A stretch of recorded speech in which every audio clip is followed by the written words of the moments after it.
How to log out of YouTube on iPhone. To get started, first of all go ahead and open up the YouTube application on your phone. Once you're here, go to the bottom right corner of the screen and tap on your profile icon.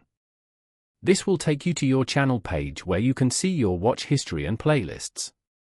From this page, tap on the settings icon located at the top right corner. In the settings menu that appears, tap on the Switch Account option at the top under Accounts section. You will then be directed to the Accounts page. Here, you can view all the accounts you are logged into. Now, tap on another account under Other Accounts as shown. You will be signed into the other account you chose, returning to the YouTube homepage, confirming you have successfully signed out.